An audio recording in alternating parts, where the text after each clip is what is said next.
Awesome. Thank you very much. Let's kick this off. Super excited for this. Been looking forward to this event with the three of you incredible rock stars, Tyler, Julie, Daniel. Know you all very well. So proud of everything that you guys have done, continue to be, and the professionals that you guys are. Absolutely proud to have you guys with us here at My Home Group and watch you guys again just continue to grow and go to the next level. And I think potentially most importantly, do these types of things, right? Where you're here, where you're opening up the playbook, where you're giving back and sharing with all of us, in the community. I think this is incredibly important. Super grateful for you guys taking the time to do it. And like I said, kind of open up the playbook and let us into the minds of all three of you again, which I'm super curious about, for better or worse. You About saw my of eyes. I'm like, yeah. oh.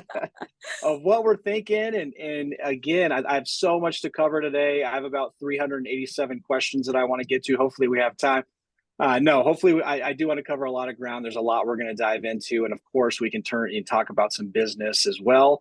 And some, potentially some lead gen, some other strategies. I know folks always want to hear that on top of the mindset. And then if we have any questions, like Kelly said, for folks out there, again, thank you all to everyone that's taking your time as well to join this and be a part of this. And hopefully, I know you will be able to bring out a tremendous amount of value and nuggets from this today. So again, thank you guys for joining. If you have any questions, pose them in there, hopefully, or post them in there. Hopefully we have the time to get to those. So again, Tyler, Julie, Daniel, thank you guys. Of course. Yep. Thank you. Daniel, you're muted, by the way, just a heads up as we kick this off. But guys, let's just go right for the jugular right away. As agents, okay, we'll start with you, Tyler, on this one, since you're in my top of my corner screen. As agents, why do we care what the market is doing? Closings are going to happen every single day of the week, forever and ever and ever, and the market share is always out there. So kind of a two-parter. How are you using the yearly cycles to make more money? And what's your mindset on what the market's doing at any given moment? Yeah, so going through COVID really shifted a lot of people's mindsets, the way they handled business. But we're just kind of honestly treating this the exact same and pushing through lead gen. That is what has gotten us through any shift. That's what's gotten anybody through any shift, is making sure that they double down in lead gen. But honestly, meeting people at where they're at. Some people aren't going to be ready to buy now. Some people can't buy now. On the second part of that, to drum up business later, we're putting tags on everybody that can't buy now. When interest rates drop, we're going to go back to all of those individuals and make sure that they're ready to go. So as the market shifts, you're really just selling to different people. It's a mind shift, because you're going to listen to all the negativity and the news and this and that, but you're on the ground floor. You know what's actually going on in your hyper focused market. You hear all these stats when it comes nationally, and Arizona's just different. Your neighborhood's different, and you got to treat it that way. But honestly, lead gen is how we're getting through it and making sure that we're honing in on the details and how we're talking to people. I don't know. Julie, I hope that helps. Yeah, of course. Julie, I'll let you take it next. Again, not to say that we don't care, because obviously we care what the market is doing and where things are going and how that affects our clients and consumers. But do you give it any attention, or do you keep your head down? What's your mindset on this? I do give it attention. I think that it would be irresponsible not to. I do not think that it's wise or responsible for us to change our practices based on it. I see a lot of agents right now that are like, oh, well, it's not going to work anyway because the market sucks. Let me just take a break. And I think that's the biggest mistake you could possibly make, because that's leaving room for those of us that are coming in, continuing to do the activities to scoop up your market share. So I think, I see Tyler nodding, and I'm going to say a lot of the same things he did. I even wrote some down to try to provide something different, but I just think he hit the nail on the head with the lead generation. You cannot stop doing those activities. What I'm doing right now and what my team is doing is we're actually doubling down on those activities, because when things are good, like we do have some automatic lead generation that we're always doing, but some of that boots on the ground, like we started door knocking again recently, like some of that more boots on the ground stuff, like that's what falls off when you get really busy. But now we have the time, and the mindset I'm really pushing right now is if you have more elbow room, don't be the goldfish. Don't be the goldfish that just like, grows whatever your task list is to the amount of time you have. Instead, be the intellectual creature you are and go out there and do the work, the boots on the ground, fill your time with those activities that are going to get you those leads. Because even if those leads can't convert right now, they will in the future. Plus, I'm a really big believer in showing up for your community when things are hard. So how can you expect them to have loyalty to you when you disappear the minute things get challenging? They're seeing all these headlines that are freaking scary. If you're not showing up to say something about those and to provide context, which I'm excited to hear from Daniel, because I know that him and his team do an incredible job of getting on social media and giving context to these things.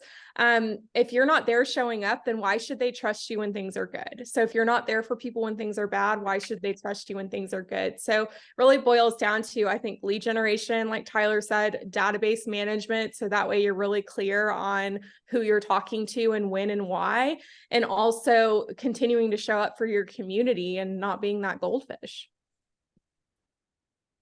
Yes, indeed. Daniel, sir. That was good stuff. Both of them. I'm going to piggyback a little bit on it. It's about positioning, right? What Tyler's doing and what Julie's doing is they're positioning themselves so that when things do turn around, or when the buyer are ready to, or buyers or sellers are ready to pull the trigger, they're in the right position. I know, Jereme, you coached your son's football team, and I've been coaching my son's soccer team. But then they got to a level where I couldn't coach them anymore. But my point is, when they were small, it was 4 on the field, and then the older they get, then there's 7 on the field, and then the older they get is 9 on the field, and then obviously when they hit teenagers, there are 11 players per team on the field. Right now, they're doing 9v9 on the field, and we normally play a year up, so they're playing these faster, stronger, bigger kids, and they're beating them, and the reason they're beating them, there's only one reason. It's not because we're not better than them. They're older, faster, stronger, and these kids are learning. We've been honing down on positioning. Stay in position. Don't run around like crazy. Don't go running after the ball. If someone else is in that position, you stay in your position. When the ball shifts here, shifts there, you shift over to this other position. You shift over to a different place so that when the ball gets to you, you're in a place where you can score. So this is what we're in right now. This right now is about positioning. How you position yourself right now is how you're going to end up. When the market does turn around, are you in position to capitalize on it? Or some agents, like Julie said, some agents are saying, I'm going to take the time off. My calls don't matter. I'm making calls. I keep getting rejected. Everybody's complaining about the rate, so I'm not going to make any calls, or I'm just going to sit back and wait for things to turn around. But when things do turn around, you will not be in position. And then also I know we're gonna be piggybacking a lot on what Tyler and Julie says is, I got in the industry in 2011. I met you, Jereme, right around then, 2011. You and Mark. What were my commissions back then? The average house on the West Side was between 50 to 100,000, and back then the commissions were 2.5%, 3%. So literally I was making between $1,500 to $2,000 per closing, right? And things turned around, obviously, and then the average commission went up to $7-8 grand. But my point is, right, is there's that saying, right? There's that meme that in Arizona, right? If you can't handle me at 115 degrees, you don't deserve me at 72 degrees. The same thing is, if you can't handle this pressure now, you can't handle being there for your clients, being in a source for them in bad times where we're not making a ton of money. But if you don't, then you don't deserve it when things are good. That's my 2 cents. Man, I love it. All 3 of these. What a great start to this. You guys are just savages. And again, I love the fact that, like you said, you bring up kind of that coaching element. I know you guys all have teams. I know you guys coach. Again, you're here opening up the playbook today to pay it forward in this industry. And like you said, yeah, I do coach kids. I coach a football team. And one of the things I'm constantly talking to them about is tell yourself the right story. Right? Mm-hmm. Tell yourself that you got this, that you can do this, that you're getting better, that you're improving. And if we can just get a little bit better every day, what's that going to look like, a month from now, a year from now? And so as humans, right, kind of leads me into the fact that we all have limiting beliefs at times when we question ourselves. Am I doing the right thing? Is this the most productive or best use of my time? How do you guys identify those, and how do you overcome those limiting beliefs? Why don't we start with you, Julie, this time, and we'll circle around. Oh man. Well, I can't. This time you don't get a chance to piggyback off Tyler's great answer. You have to come up with one of your own. I was just thinking that too. I was like, man, we have three amazing people here that are similar and very different in different ways. So it's going to be interesting. I'm excited for what's to come. So I read a lot, and so I cannot take credit for this mindset at all. I did not come up with it, but it's the concept of being kind of a no limit person, right? So when I wake up in the morning, I don't sit there saying, oh, well, I can't do that today. I can't do that today. I focus instead on the things that I can do.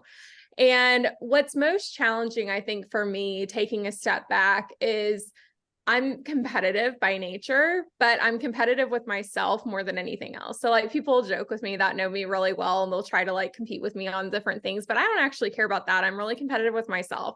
So when I'm not getting a result, that's when I'm at my most vulnerable mindset wise. And in this market right now, you're not seeing those results right away. Like, you're looking at three very well-established people in this market, and they're both nodding as I'm saying we're not seeing the results right away, or at least not in the time frame we typically would. So this is the time frame when I'm the most vulnerable. On a regular day-to-day basis, when I'm getting those results, I'm seeing those closings, I'm seeing those leads come in, I'm seeing the clients. Like, I don't typically struggle too much with mindset. That being said, I'm sure there's people that are similar to me. And right now, when you're in that vulnerable state, it's so easy to quit because it's easier. And it's also really easy to slide into bad habits, like, maybe having a couple margaritas after work, or maybe taking a long lunch, making more plans with friends. Like, all these things like start breeding bad habits that over time can really negatively impact your health, make your mindset actually worse, and also can create a stop in your business once things do turn around. But what I don't want to talk about is once things turn around. Right now, what you need mindset wise to be successful, like my team, I mean, it's lower than we typically would, but I'm really proud. We put up, $5 million in sales for the month of October. As long as everything closed, we did something similar in September. So Nice.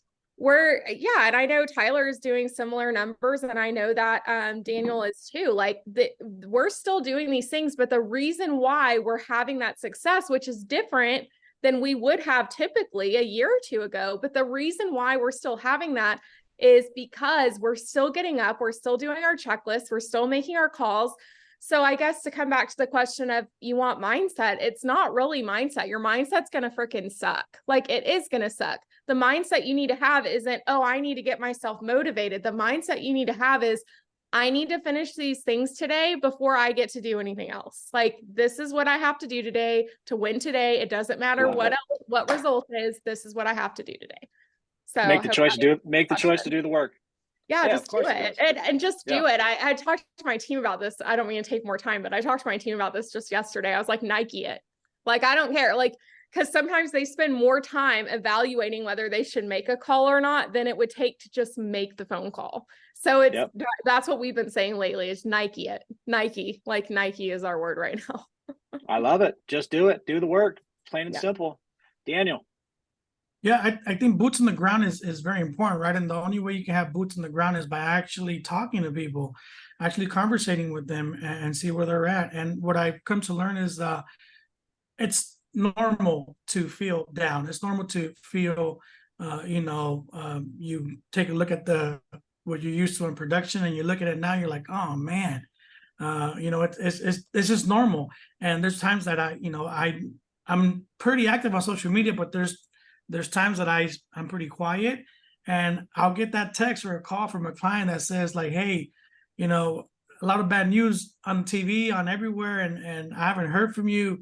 Give me some good news. Like, I want to hear from you, even though they know what the market is, even though they know the rates are, even though they know that there's a positive from that, right? Not to say not be to be unrealistic. No, be realistic, but knowing that there's going to be something better. So all that to say is that your mindset, you quickly come to, into a good mindset, into the right mindset when people are depending on you. So if people are depending on you, man, you can't go out there and, with the sourpuss attitude and give up. And a negative Nancy is, face the facts. Number one. Number two is, where's the hope? Is there hope? Yeah, there's always hope. There's always going to be hope. And so you quickly get into the right mindset when you have people that depend on you, not only on your team, right? And not only your family, your little ones, but also, your clients that are waiting for you to be that voice of reason, that voice in the market for them, because all they're hearing is negative, negative, negative.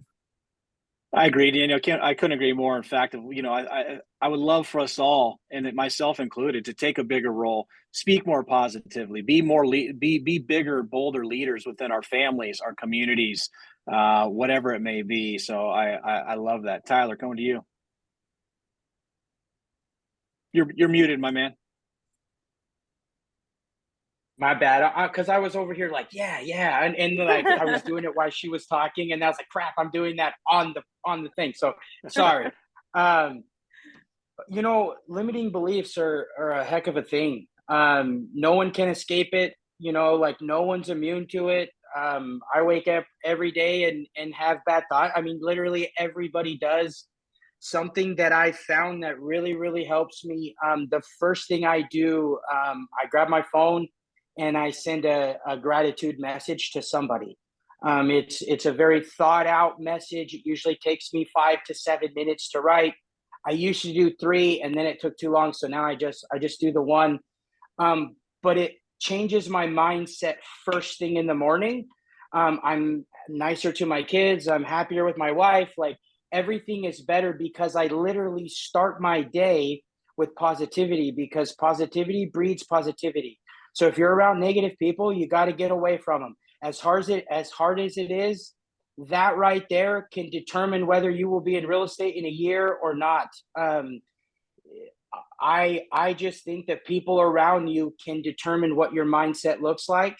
So I just make sure I'm around positive people. If you have something negative to say, I'm flipping the coin and figuring out how to find a positive in that. And right now I'm kind of treating this like a game. Every market shift, everything that we do, there's a level, right? And I feel like right now we're on like boss level 7, and we're in this really tough market, and we have to do all these little different things and make sure we're more detailed. I'm working harder than I ever was. I'm sure all of you are as well. You have to do those things because it's different. But I see it as like when I get past that hump, there's going to be another one and it's going to look completely different. But I just got past this really hard hump. So like when that comes back, I've got it. Right. So I'm kind of trying to play it as a game in my head. Like, hey, I have to do this really hard thing today. I have to have this really tough conversation with this agent or this client or whatever it may be. I try to make a game out of it mindset wise, because my biggest thing is we give so much to our business. We give 150% every single day. But then when we go home, it was a rough day, it was a long day, it was a hard day, and that's all our family hears. When that is the most important people in our lives. So if we're not being positive around them, how are they going to be positive? How are they also going to be positive for you? So it starts with you just giving someone a nice comment. Hey, you look really nice today. Hey, I really like the way you did your hair. I don't know. Just figure out what that is. Genuinely mean. Yeah, thanks. Genuinely mean it. But I'm just telling you that whole gratitude thing in the morning has just been a game changer for me. It makes me happier throughout the day. I'm living a happy life, a happier life, because I feel like I'm more thankful. I hope that helps. Of course it does. I mean, that's an absolutely golden nugget right there. And if the world did more of that, my goodness, right? Now we're making some real positive change, right? And putting into the community and helping people have a better day. And that just comes back around. That's good. That's good stuff there for sure. What's the view on failure? Keep it, Tyler. Gosh, I'm gonna be honest, I love failure. I know, as crazy as that sounds, we just went through hell in the last 18 months.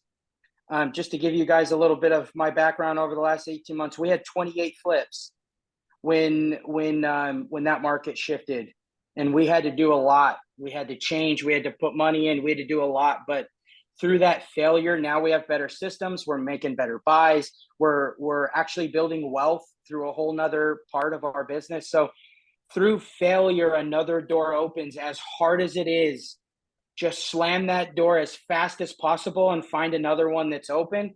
And don't be afraid to fail, because if you can fail forward and look back and say, wow, I did that and that really good, I really sucked at. Well, how about we get better at that thing, right? And if we don't internalize what we did right and what we did wrong, failure doesn't matter. Because if you're not willing to learn from that failure, then, I mean, I don't know how many lead sources I've bought and that didn't work. So it's like failure, but another door will open and you run through that as fast as possible. I'm really attached to the win. We win or we learn. That's it. Right? We learn, and you got to embrace that failure, right? Closer to next success, and got to take some swings and some chances along the way. This is business, right? So, Julie. Well, to me, it's only really failure if you don't learn something. So super similar I guess I just don't believe in it. That's not to say that I don't feel it. Trust me, my husband can attest. There's been times, and I very rarely cry, but there's been times where I cry and I'm like, I feel like I'm failing at everything. So I'm not immune to it. But when I come to a more logical, higher version of myself, that goes away pretty quickly, simply because I guess you can't be hurt by something you don't believe in. So I try not to believe in it. And it's not a failure unless I don't learn something. So when something really hard, really stupid, or really predictable, but I didn't see it, those are always the worst for me when I go back and unpack it. And I'm like, okay, there was that red flag. There was another one. There was another one. How did I not see this? And it's like giving yourself grace. Well, I had 100 other things going on. That's why I didn't see it. So it's okay. Now I'm just learning more that I have to watch out for these things. So I guess, in the context of anybody here logged in, I would say that you can't possibly be failing. I know that you don't want me to say that. You want me to give you some other golden nugget that'll help you. But in all honesty, unless you are making a mistake and then burying it, never looking at it again, feeling shame, beating yourself up, and never ever acknowledging it, then you're not failing. You unpack that thing, you learn what you can from it, and then you move on. I mean, I'm going to be real blunt. I've made mistakes that cost me hundreds of thousands of dollars. And in the moment, it fucking sucks. It's embarrassing. And you don't want to look at it. You want to crawl in a corner and hope that no one notices. You don't want to, especially I don't want to have to own up to that to my husband. Even though I know he'll support me, the point is that yeah, it really sucks and it really hurts and it's impactful. But at the same time, you know what? I've learned from one of those mistakes, something that probably has made me $1 million by now. So it's just one of those things where you have to be ROI positive. So if you don't learn from the mistake, you're never going to be able to get a positive return from that mistake, right? So I guess the bottom line is make it worth it. If you're going to fail, fail forward, but also make it freaking worth it. So yeah. All right. Daniel. Taking it back to team sports, Jereme,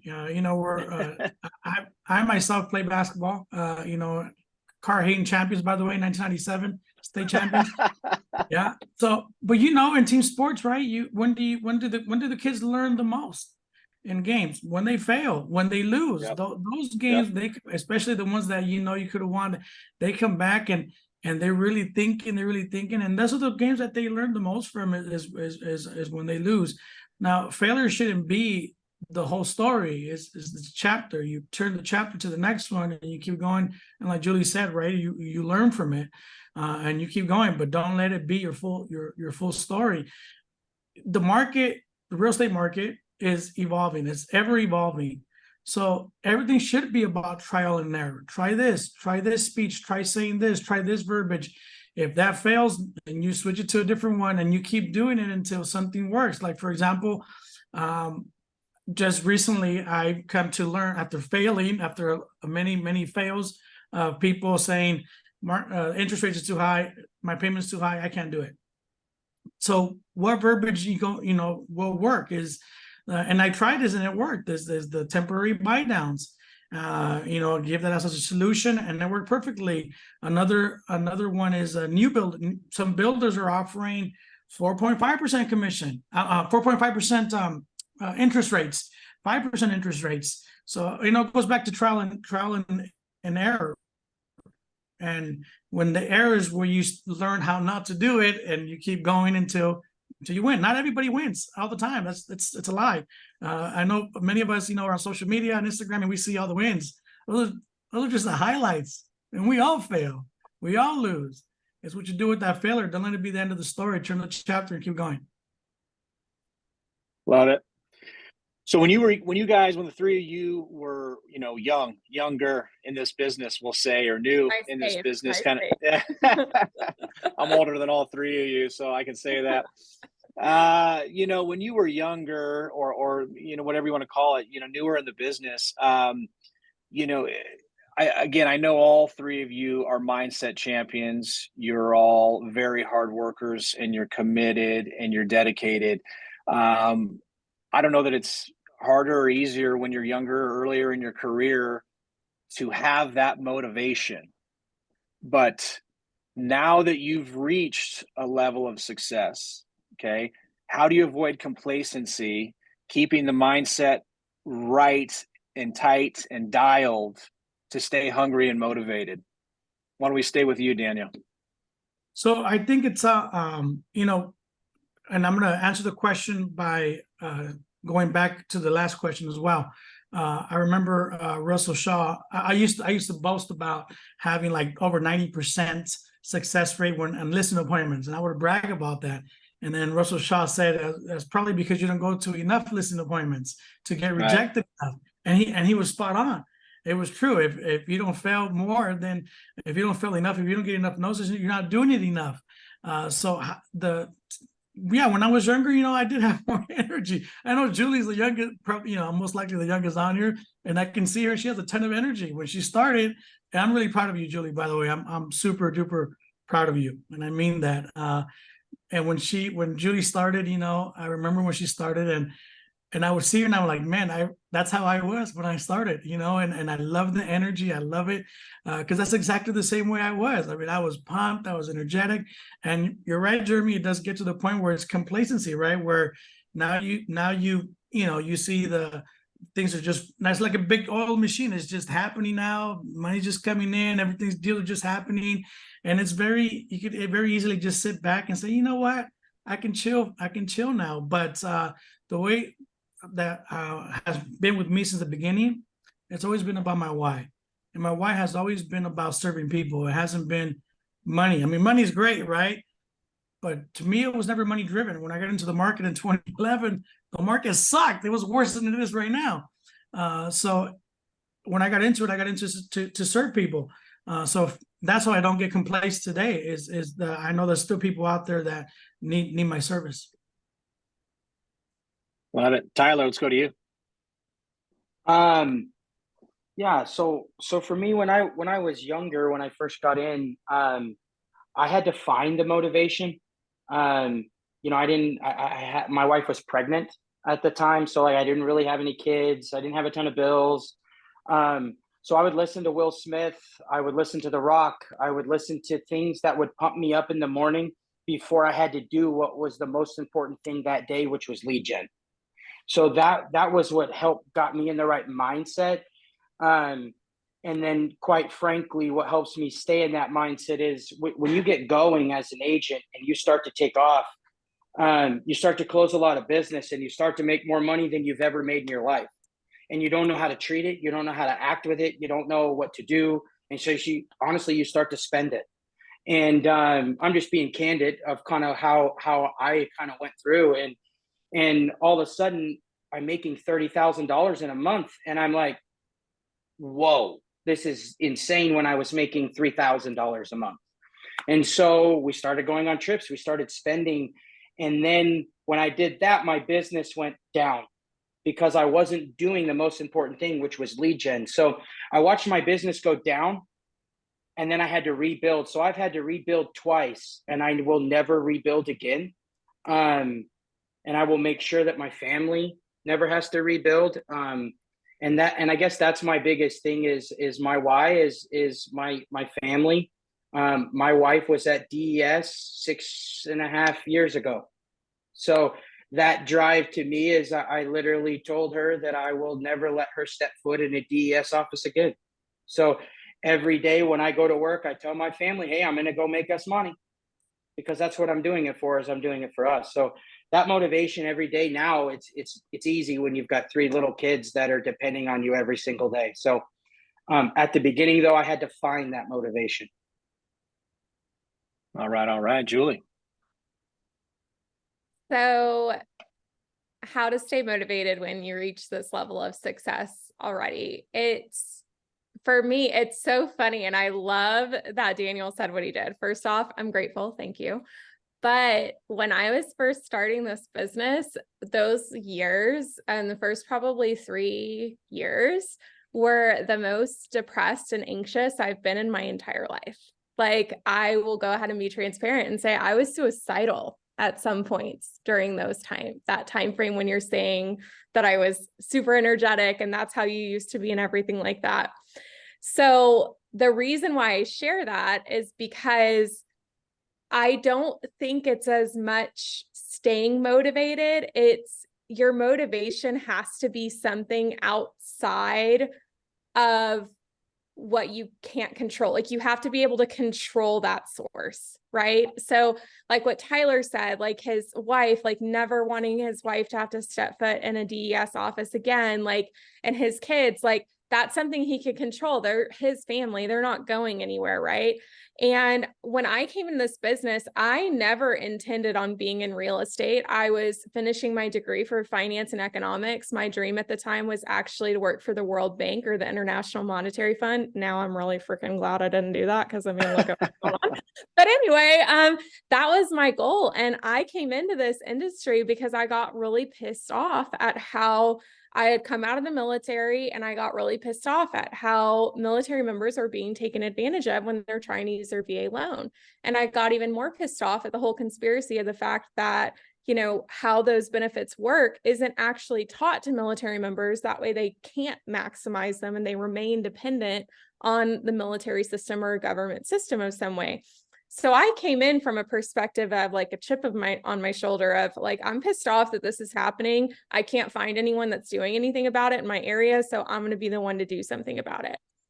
So I was never really driven by money. Now, in order to do that, like I had to make an income. Like, I'm putting my child in childcare. Like, I need to be able to pay for that. But as I was building the business, my husband's income, like we kept, even when I started making really good money, like we kept all our bills fitting within his income.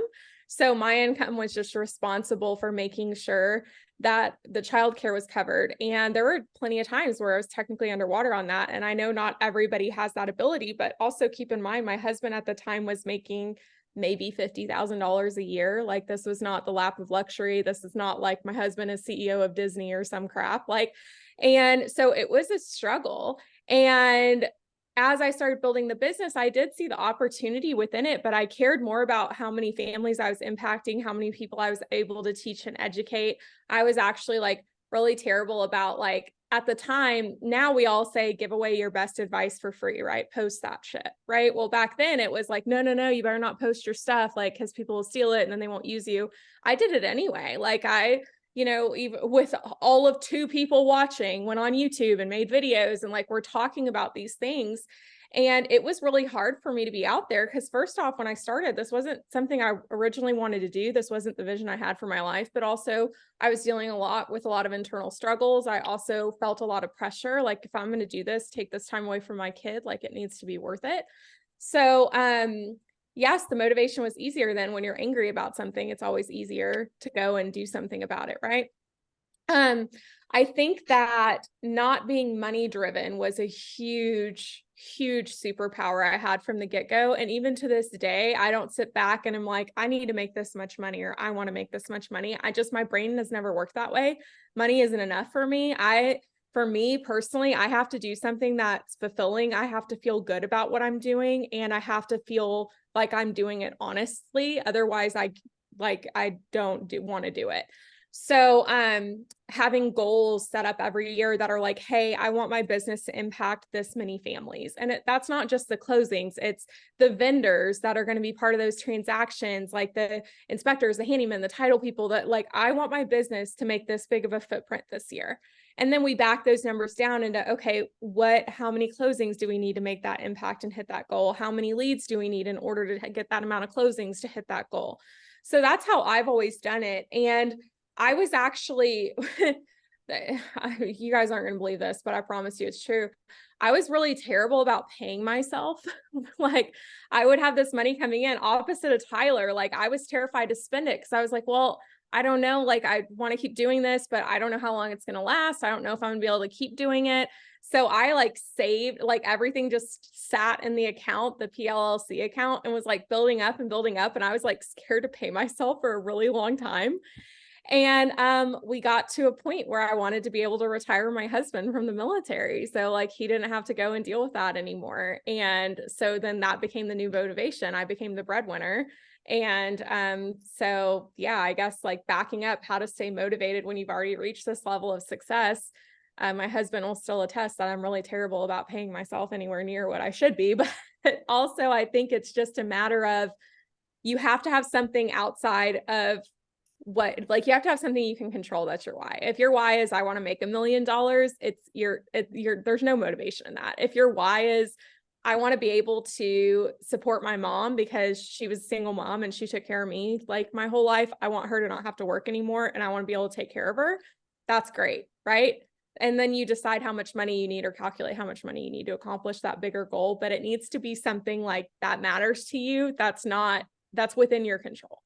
Does that make sense? Yeah, sure. Absolutely. It's got to resonate with yourself, of course, and be real and authentic and whatever truly drives you and is going to help you move that needle, right? And something you can wake up to every single day, no doubt about it. So do you guys, and we'll stay with you, Julie, and go back around. Do you guys look at, or label your mindset any sort of way? Like for myself, and this is maybe a little bit silly, people talk about, like a spirit animal or something like that. I've always had like an affinity for lions, and I consider myself, a lion in the best sense of the word, right? Tyler likes that. He's cheering on the lion. I want to be a lion. Hey, look at that. There we go, my guy. I love it. That's amazing. And it helps me through hard times, through something difficult, through something in my life that maybe I'm not looking forward to, or I'm maybe nervous about, is like, hey man, I remind myself, you're a lion, you got this. And it's kind of like I was referencing earlier, telling yourself the right story and telling yourself that you got it. When I kind of get outside myself and I remind myself, hey, you're a lion, it helps me. So, do you guys have anything like that just helps you continue to be a mindset champion? Yes. So I think it's really funny you said that, because I also just realized, so my spirit animal is an owl, and okay. I didn't even think there about you it. go. So I think that it's, for me, I call it my higher self though. Like I've done therapy and other things. And so if you don't have the means or the capability or the comfort level to go and do that, then take this advice instead. But know that I didn't come up with it. Is I've been able to identify where different traits of myself, what age I was where I took that trait on, right? So if I'm being more aggressive about something that in 5 years really isn't going to matter, like I know that's the Julie that was in the Marine Corps at 19 years old trying to figure life out. Like I know that. And my higher self doesn't behave that way. My higher self is very calm and collected and intellectual and sits back and takes in information and makes decisions logically. And so, yes, I think naming that version of yourself, however you choose to name it, is really good, because I'm able, because of that, when I get emotionally hooked into something, I'm able to take a step back and think, okay, but how would the version of myself I want to be react to this? And so it kind of like separates you, and then you can come in and be like, okay, I'm going to practice that. And then I try not to put too much pressure on myself. I'm not going to be like that all the time, but getting better at being that every single day. And eventually, like, hopefully I'll be able to be that all the time. Right. And so there's a version of myself I call my higher self that's more at peace and is more observant and can sit back and make logical decisions and take in information really intellectually. And my spirit symbol is an owl, because owls are very wise and they take time, like they look at their prey, but also like they just take their time in doing things. And so that's kind of what mine is. I love it. I love it. Tyler, let's go to you next. We'll go to Daniel. There we go. I unmuted. Okay. My spirit animal actually is a lion. As you would, Jereme. Yeah. I love a lion. I'm not surprised. I'm not surprised, by the way. Right. It's just a great minds think alike. You know what I mean? There But you go. no, I just think of a lion looking over his pride. And I think of myself looking over my family, looking over my team, looking over my friends, looking over my everything, right? And I take pride in that, and that's why the team's named Legacy Real Estate Team. Is because that helps me get in the right mindset when I need to, because this is much bigger than me. It's bigger than Jereme. It's bigger than a lot of people because of how far we're going to go. So for me, I just have to think of that line, because I have a lot of tough conversations a lot now, a lot more than I ever thought I would have. So for me, it's just a matter of getting in that mindset of, hey, I'm the protector, but I do it out of love, and I do it out of empathy. And have you ever seen the show Ted Lasso? Oh God, one of the best ever. Okay, so I just think of that a lot, and ever since I watched it, because there's nothing that could bring him down. No matter what was going on in that dude's life, there was positivity, and everybody around him felt that. So I think that's kind of what I'm trying to embody, is just to make sure I stay positive and make sure that my pride and my family, not my personal pride, my pride, my legacy, my family, is always taken care of. And I have to do that by getting uncomfortable as many times as I can every week. Love it. Yeah, I couldn't recommend that show, Ted Lasso, anymore. It's one of my favorites So all good. time. And if I think about the sign that he has above the doorway with the believe. I mean, that in and of itself, is a mindset, right? We have to believe. We have to believe in ourselves. We have to believe in our capability and believe in our potential, because nobody else is going to do it for us, right? So you better believe in yourself and that you got this and you can do it. But Daniel, let's go to you. I feel left out. I mean, I don't have a spirit animal, but And maybe it's not a spirit animal, but something that kind of, I think it's so important to know who you are and why you are here. I believe, and I believe that I am here on earth to glorify God, to bring him honor. And the best way to glorify God and bring him honor is to love what he loves most, which is people. And so first and foremost, I need to honor first and foremost my wife, and then second, my family, my extended family, my team, my employees. I need to honor them. I need to glorify, and in turn, I glorify God by honoring and serving them. And I apply that to obviously with my clients, right? And which is why I take such great pride in first-class service. Customer service, first-class service is because I want to honor my clients to the point where I am doing it unto God. There's a scripture that says, everything you do it as if you were doing it unto God.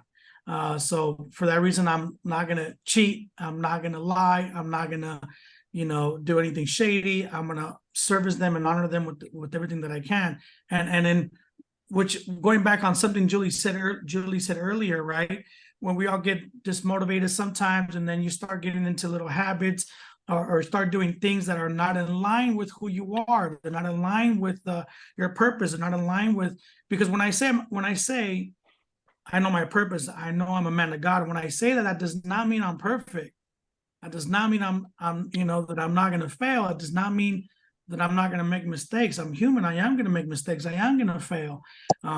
So that doesn't mean I'm perfect. People when they hear that, they think, oh yeah, this guy thinks he's holier than thou. No, I'm not perfect. I make a lot of mistakes, but my point is that when I start falling into habits or things that are not in line with my purpose, then I need, again, going back to the mirror and say, okay, that's not who I am. This is not my purpose. I gotta stop. This doesn't in any way honor or glorify my wife, or it doesn't in any way honor or glorify God. I gotta stop doing this or that.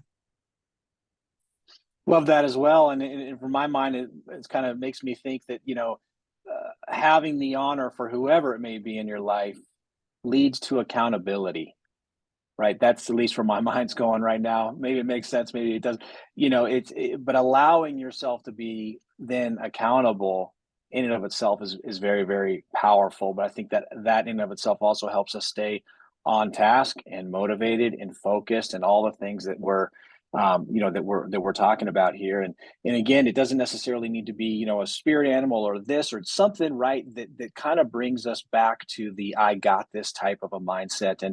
And maybe it's just saying, I do have a growth mindset versus a fixed mindset. That fixed mindset for folks, if you haven't heard this before, it's out there a ton, but, a fixed mindset of this is how it is. This is how it's always going to be, or I'm not a morning person, or I can't do this, or I can't do that, or I'm not a test taker, right? Bullshit, right? You can, and you will get better if you decide you want to and decide that you can do it. Go ahead, Tyler. I was just going to say, you're right either way. Right. Yeah. Whether you think you can or you think you can, you're right. It's up to you. I think you can. You're the only one that can make that choice. Yep.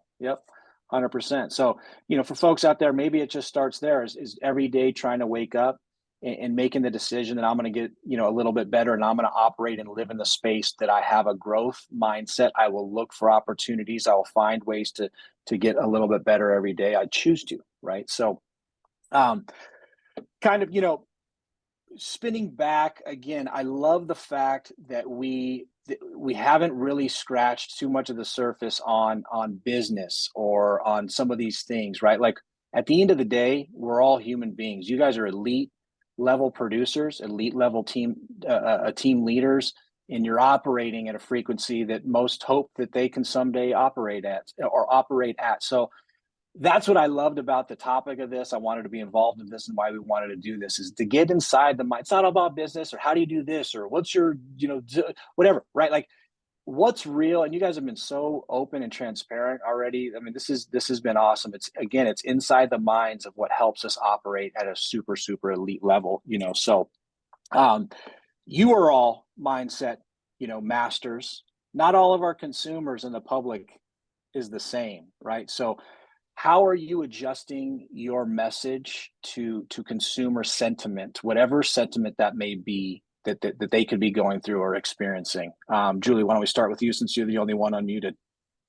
Oh, I was like looking forward to hearing what they say. So let me reframe the question a little bit. So how am I changing my messaging to meet people where they are in this current climate? Is that kind of where we're at? That's fair enough, right? Consumers have a certain sentiment, or whatever's going on in the world. There's a lot of negativity, or whether it's the election coming, or whatever it may be, the sentiment that the consumers and human beings are out there living. How are we trying to communicate them, or what's our messaging to them to try to resonate with their current sentiment? This may be an unpopular opinion, and one of these guys may disagree with me, which is totally fine and welcome, but misery loves company. It really does, right? So I think that there's a lot of value in meeting people where they are in the way of acknowledging that it's really hard and it sucks. I sent out a letter of the heart to my sphere, like literally last week. And in it, I wrote, yeah, this sucks. It's not just you. Like, so, cause it sucks. Like, especially like, I know I have people that are in houses that no longer work for their families and they really need something bigger, or maybe they need something with more yard space, or they're having trouble with the HOA because now they've gotten out of the military. They work for an HVAC company and they can't even park their work truck at their house. Like there's all these things happening, but it like does not make sense for them to sell and move and buy another one right now because they got that 2% rate, right? And so it would cost them way more in payment, like way more, like can't even afford it, more in payment, right? To make that move. And yeah, they have equity in their home, but it's just not enough to justify making that move right now. So it sucks for them, right? And there's buyers that really want to get into investing. My niche is more specifically the VA home loan, but it's true for everyone. There's people that want to get in. They want to buy where they live, especially rent prices are keeping track with where mortgages are going, right? So people are like, well, hell, it was one thing when I was spending $1,200 a month, but now you're wanting me to spend $2,000 a month and I'm never going to own this apartment and it's an apartment. Like, come on. So, I think that there's value right now in verbiage of acknowledging it. Now, as you're acknowledging the problem, I think it's irresponsible as professionals if we're not also bringing a solution. And I think Daniel touched on this a bit earlier too, is like having that positivity. And I know Tyler did too. And it's just, I like to take the stance of, because it's who I am as a person too, by the way, I like to take the stance of, we can't yell positive affirmations at daisies and make them grow. Like we have to actually like dig in the soil. We have to nurture it. We have to water it. We have to put in fertilizer. We have to do all these things.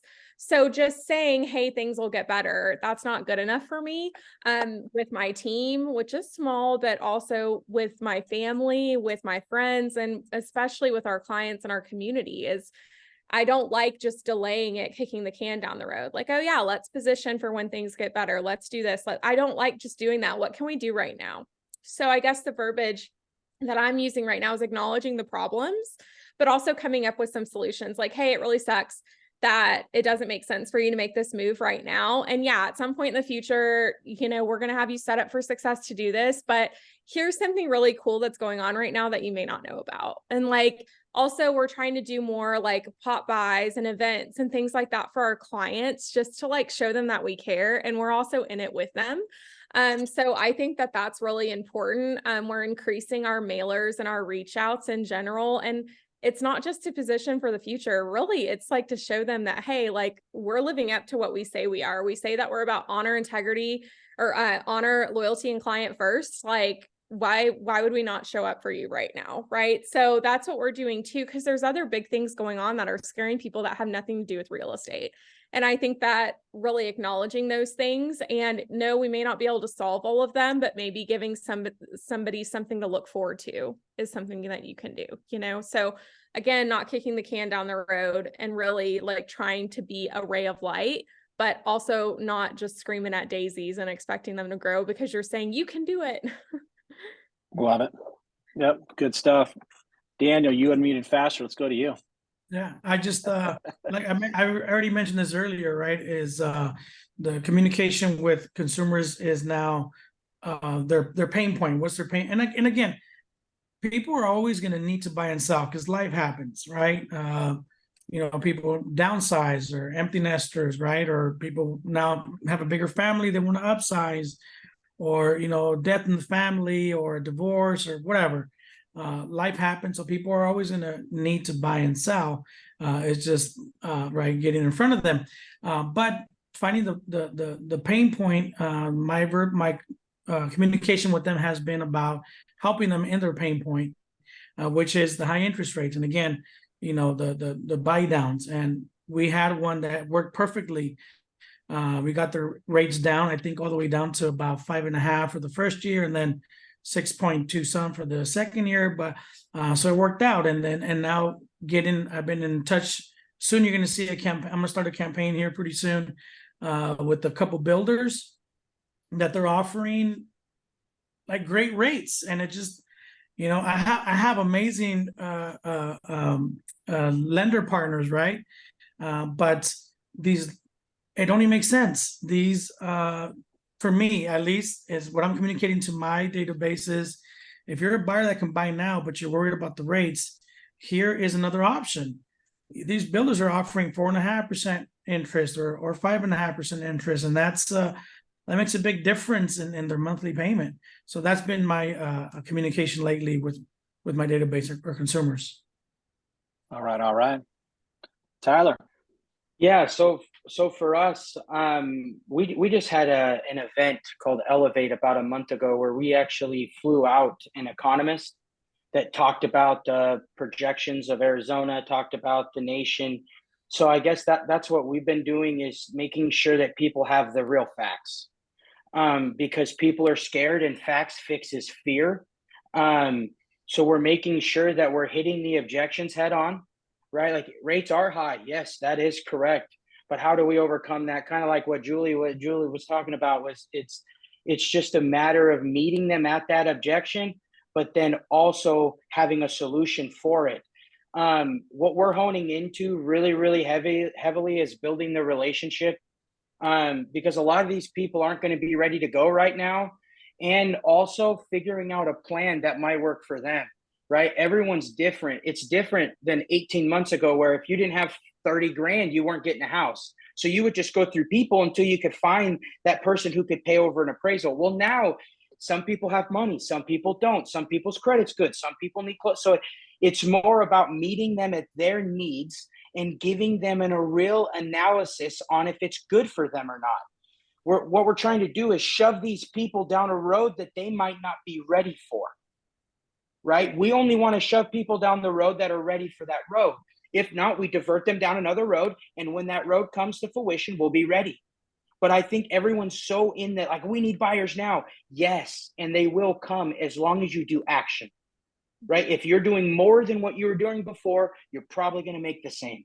Yeah. But you have to do 30, 40% more lead gen. That's what it takes. But meeting people at where they're at. Stop deciding where they're at and ask them where they're at. And get deeper with the questions, like, we're so quick to say, well, tell me about the house. No, tell me about you. What's going on in your life? Because they don't really want to talk about the house. They just want to talk. Scary out there. And we changed this mindset back from COVID, because during COVID, everyone was just asking them, are you pre-approved yet? Are you paying? Can you pay over appraisal? Yeah. Instead of asking them, how are you? Do you have toilet paper? Like, as a joke, right? And get them to laugh. And then they figure out, oh my gosh, this guy's different than everybody else. He cares about me. And you really do. And then follow through with what you say. So I think right now, just get out of your head. If you have something that works, stick down that lane. Stay away from the shiny object stuff. I like how the elbow room thing, if you have a little elbow room to add a little something, do it. Just make sure it doesn't overtake what's working. People are getting away from what's working. Stick to what works, and then you add to it. Just some thoughts I was thinking about. I wanted to just add to the bottom line of what Tyler is saying, which I agree with all of it, is building trust, like building trust with your community and then following through on that trust. Like, that's so incredibly valuable. And I see so many agents out there today that are not doing that. I went to a seller consultation literally yesterday that was a past client of mine. And they told me, like, I did my presentation like I normally would, even though I knew them, like, got to know all their needs, their concerns. And they let me know, like, after the fact, as we were signing the documents, that they had a competitor approach them and literally offer them an extra discount specifically because they used to be my client. Like, specifically to say, hey, listen, you used to be with Julie. We're trying to take Julie down. We'll give you an extra % off if you go with us. And what did they do? They signed with me, because that's super unprofessional. It's amazing that you and Daniel are still so friendly. I know, right? Yeah. We're right next door, so he doesn't even know what we have in store. Just kidding. Awesome. But what's funny about that, it would never cross my mind to behave that way. But I bring it up now specifically because it proves the point that, like, unprofessionalism and being scrappy like that does not work. Like, what did they do? Like, they were even more sold on using me because they know that's something I would never say in a million years. I would never behave that way. And even when they told me, I was like, they were like, do you want to know who it was? And I even said, no, I don't. Well, that person doesn't have any value. Right. And that's what I said. I was just like, you know what? No, I don't. Like, I appreciate you having my back. You guys are amazing, but thanks for sharing that with me, but I don't need to know any more details. Like, this is about you and your journey and making sure that we get the most out of your house, and we're going to do that, so making it about them. And right now, as the industry gets more desperate, you guys are going to encounter that stuff too, no matter what level you're at. And so if you keep integrity in your process and get to know people, like Tyler's saying, on like as human beings, not as sales, you are naturally going to stand out, like, because there are too many people that just overlook that basic necessity in business.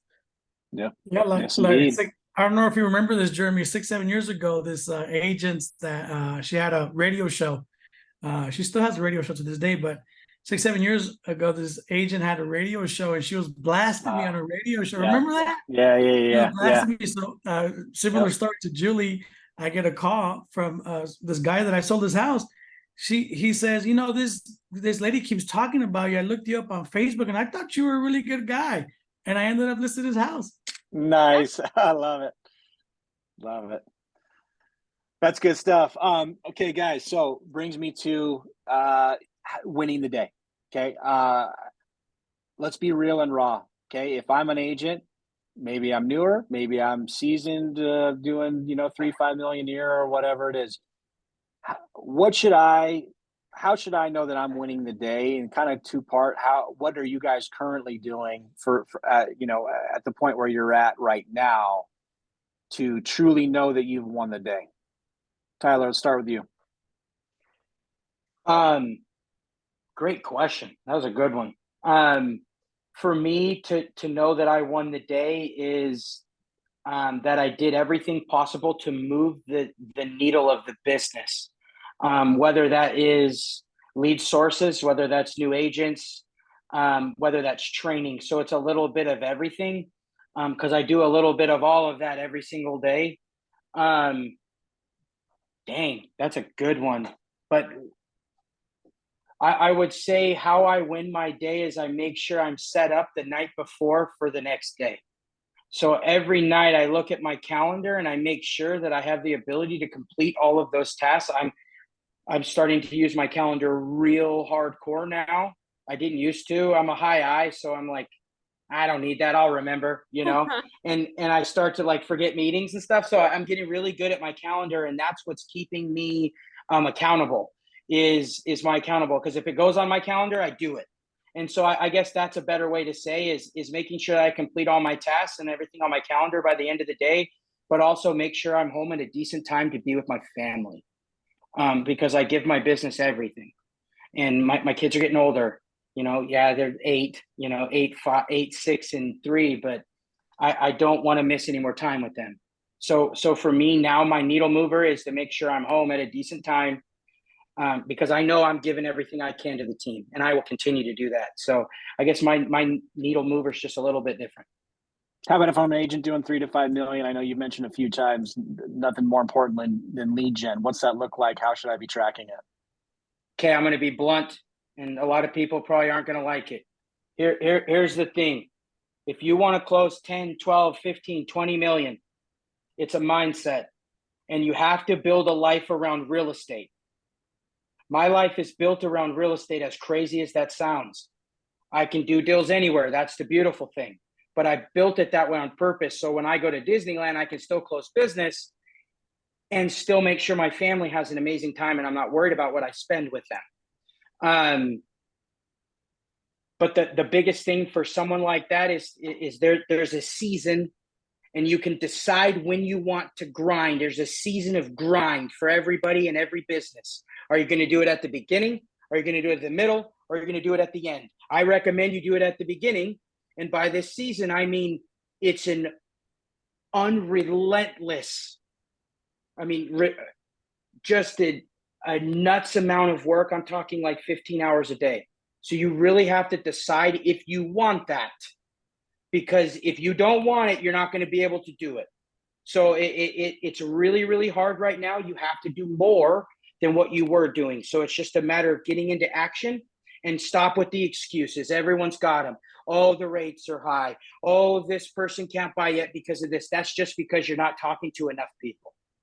If you were talking to enough people, you'd be busy and you wouldn't be worried about what was going on. Because when you have 6 pending, are you worried about the rate over here? Are you worried about that? No, you're spinning because you're trying to make sure those deals get closed. So a busy agent is a less needy agent, if that makes sense.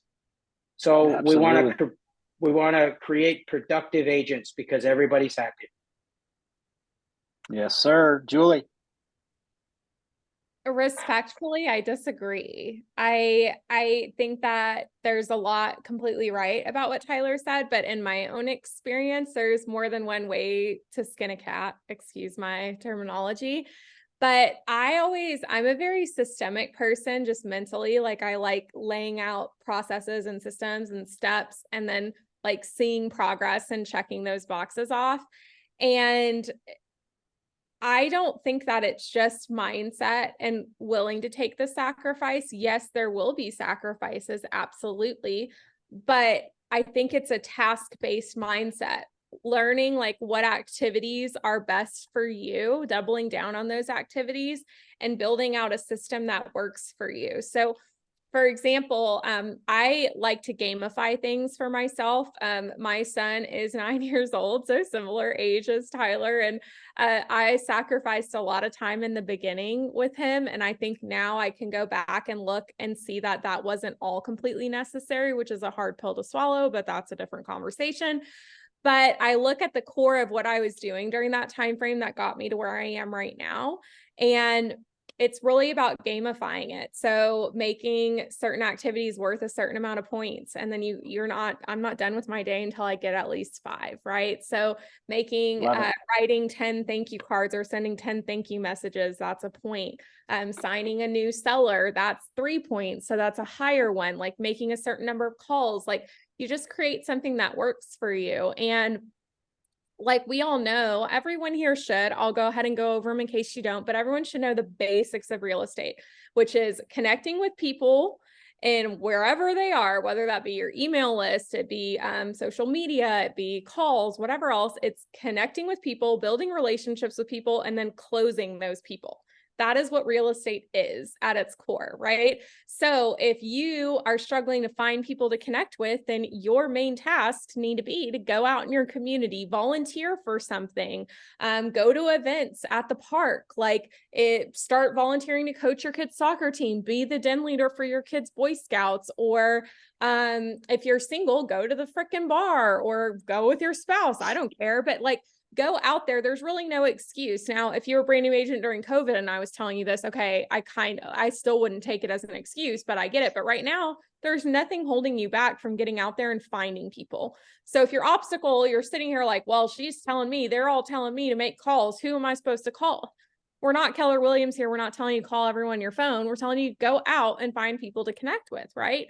So gamifying it, I think, is really valuable. And I'm not done with my day until I get a certain amount of points. Now, during this time frame, I'm going for double the amount of points that I typically would be going for, because as Tyler said, we have to do that 30%, 40%.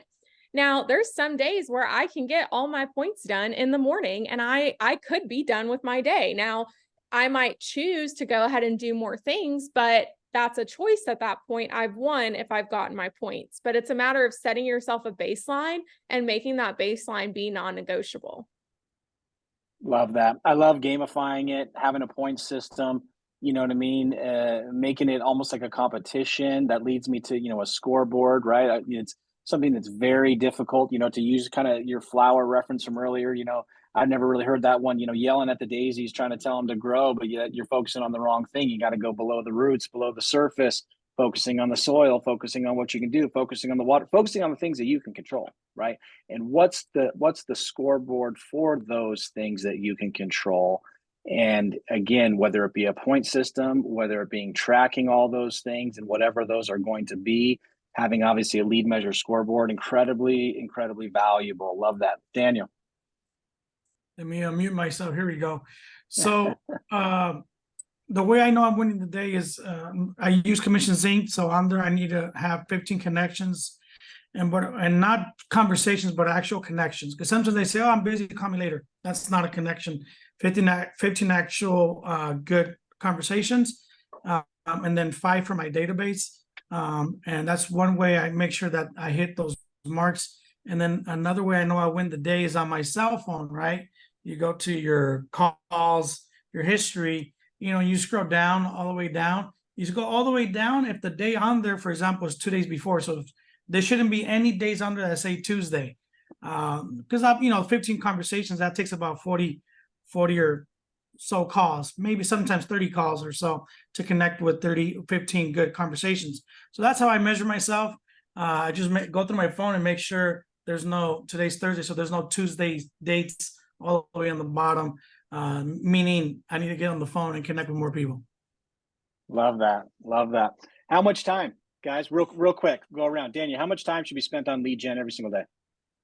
So obviously for real estate agents, every day is different, right? Some days we're on the field, some days we're searching for going after fishing for whales, right? Meeting builders and whatnot. The days that I think you need at least 3 to 4, I'd say 3 to 4 days a week where you are reaching out to people, actually banging the phones, literally banging the phones, calling. I would say 3 hours for 3 to 4 days a week. That's about 3 how much hours every day, 3 to 4 days a week. Okay. Yes. Tyler, how about you? I think that you should be doing lead gen 23 anywhere you hours go. a day. 24/7, honestly. Yeah, right. Everybody you talk to should know what you do. Honestly. But if you're going to do like online lead gen, it needs to be 3 to 4 hours a day for the first while until you get going. If you're going to do open houses, you should do 2 every weekend. If you have a job during the week, I mean, that's how I got started. I did open houses every Friday, Saturday, and Sunday. I did cold calling every day. So it just depends. You have to pick which lane and then go down that lane. I think the problem is people want to do so many different things. Like, yeah, there's a million different ways. You got to pick which one that you vibe the best with. If you vibe with meeting people, open houses, figure out that path and go down it. But you have to do a significant amount of it for it to work, because it's a numbers game. It doesn't matter what you do. We like to identify or call those, pillars, right? The pillars of your business, or open houses, phone call, whatever it is, right? Identifying those pillars and going all in on them, especially the ones that are working. Yeah, love it. Julie, how much time every day? I think it depends on 2 different things. Number one, what phase of business you're in, and number 2, what level of automation you have. I do think that personalized touches are incredibly important, but I'm not spending as much time every day on lead generation as I did 3 to 5 years ago, because I do have systems and processes that are in place. So I would say, as an agent starting out, if you don't have something on your calendar, you should be lead generating. Some days it might be 6 freaking hours, other days it might be 1, but if you don't have something on your calendar, it's not like free time. It should be used lead generating and finding things to do to generate those leads. I think that if you're an agent that has a sphere and a database to nurture, you need to be setting up processes so that way there's automatic nurturing happening for those people that is personalized in touch, but essentially it's something that pops up on your screen when their birthday happens and things like that, and invest time in doing that. So I don't think that there's a hard and fast rule. I think that I can say that for me, it varies. Probably twice a month, I have to put in almost a full day, just because we have a lot of things that come up at the same time that are nurtures on purpose, so I can time block them. But then, throughout the week, I'm probably doing 1 or 2 hours a day. It's not a ton. And a lot of that is honestly just interactions on social media, responding to messages and questions, reaching out to people and things like that. All right. Guys, still a lot that I wanted to get to, and I knew with my 356 questions that we weren't going to be able to get to all of them, but so I'm going to give you a choice here on one of these next 2 questions, okay?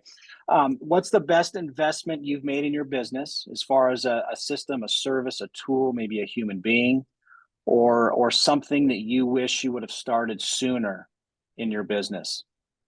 Whoever wants it can take it. I can go first.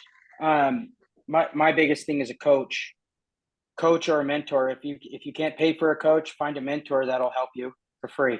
That was tremendous for me, and I should have leaned on more people. I would have learned much faster. That's my biggest thing, was a coach or mentor, either one. Got it. All right. Julie. As far as the system goes, Asana, like we have our database, we use Infusionsoft, which is now Keep, but the task manager, like, holy cow, that's like such a game changer. I've had it for years now, but man, the initial investment, it's not just money, it's time. Like it's taken me years to refine it to the point where it's at now. And it's a game changer. It would, like, if it went away tomorrow, it would really fucking suck. Like it's, so having a task manager, so that way, like, as I'm saying tasks, yeah, you can make yourself a checklist, but I don't have to do that. I literally log in and what I need to do today to be successful is in front of my face. And every single person on my team, it's in front of their face, from a transaction coordinator, an assistant to an agent out in the field. So it's like, they all love it. I love it because I can see and like what they're doing and I can help them. And also it helps me tremendously. So that's probably the best investment for sure. Task management. Right on. Asana. Yep, love it. And a share, yep, and an ASANA. I love the shared, workspace environment that for folks working on teams. I mean, it could be used even in our personal lives in different ways for sure. I love that. How about you, Daniel? I started using it before I even had a team, and it was right. Absolutely. Yep. Yeah, similar CRM. I wish I would have started that as soon. I started it because you and Mark were pressuring me to get one. So CRM, client retention management. Mark loves to threaten people. What are you personally investing in right now? Stay with you, Daniel. What are you personally investing in? So right now, I'm sharing my secrets. Right now, I'm sending out letters to foreclosures. So I've been investing in some foreclosure sites that give me a little bit more deeper insights on properties that have for people that are behind on their mortgage and the foreclosure has triggered. That's what I've been investing in lately. Got it. I mean, obviously, folks could go out there and do that. I can't imagine a lot of folks have as much knowledge in that space as you do. I mean, I know you were kind of birthed on that, short sale in your ability, knowledge, skill set on being able to truly help people right there. Definitely makes perfect sense to me. Julie, what are you currently investing in? Well, it's more like increasing. So like we're doing more mailers than we were before.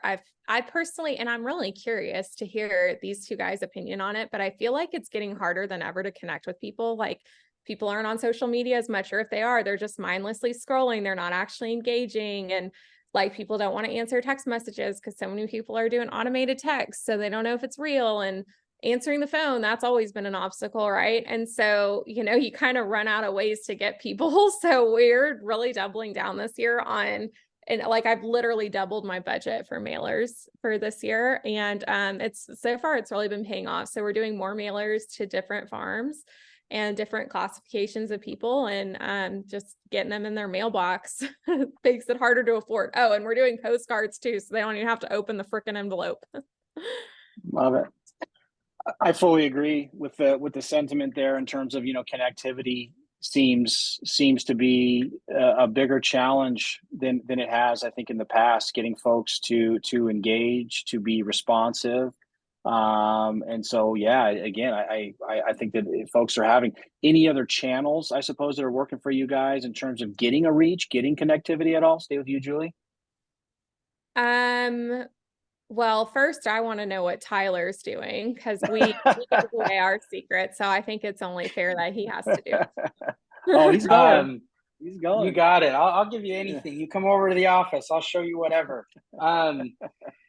So for us, we're kind of digging into our client process and making sure that each client gets a VIP service. From inspection to appraisal to closing to whatever, all the aspects, we're coming up with a very detailed plan that actually Becky Garcia actually was the one who gave me the idea for it, which she is amazing at, by the way. So I think for us, it's just digging into the clients and making sure that they feel us, kind of like what you were talking about a few minutes ago, right? Like making sure that they feel our hearts.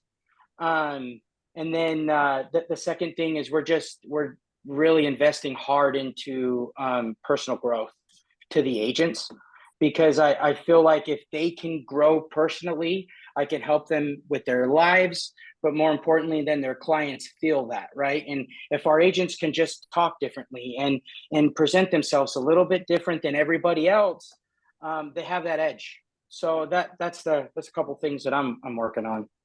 I love that. That's part of the, this what this is all about today, right? And so, on that note, guys, I don't know if you have any final thoughts that you want to put out there. By all means, you can do that. But I just want to, thank you guys. I think Daniel's phone may have died on us. You know what I mean? He needs to get a charger in his office, something. But Daniel, Julie, Tyler, thank you guys so much. This was really, really great. Thanks for your time and thanks for your openness and your transparency. And making this real and human, and it was really, really good. So again, thank you guys. Any final thoughts? Go out there and get it. Yeah. Be a lion. I mean, I don't want to speak for Tyler, but I have a few minutes if you want to do some Q&A with the. Oh yeah, let's do it. Let's do it. We Sure. Absolutely, yeah. Any folks out there have some questions, or I think Kelly was going to help us monitor the feed there. If there's any other questions out there. Yeah, actually, you guys in the chat, if you had a minute to read it, which actually I can download, save it, and share it with you. So many positive comments and hoorays and hand claps and all that great stuff, which is awesome.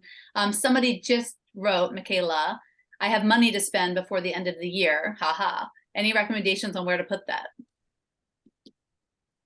I would just be careful spending too much money right now. I would just, there you go. Open houses. Love it. Great idea. Like if you don't have like a lead gen model that you could just put more money in and turn that dial, I don't know that I would just go try some new stuff. Wouldn't you agree? What do you think? Yeah, I wouldn't. If you so keep in mind, like I brought up mailers. Like if I were a newer single agent, I wouldn't do that. It's very expensive and you have to do it long time. Yeah. So I wouldn't, if I were, and I don't know you personally, so I don't know your exact situation. So I would say, like, if you have money to spend, I would say spend it on personal growth because no one can take knowledge away from you. But also, like, if you don't have a really good cushion right now, then that's where that money needs to go, into a savings account, like making sure you have money set aside, because the deals, it's going to get harder before it gets easier, in my opinion. So if you have money to spend, great, but make sure you're evaluating your personal finances before making that decision.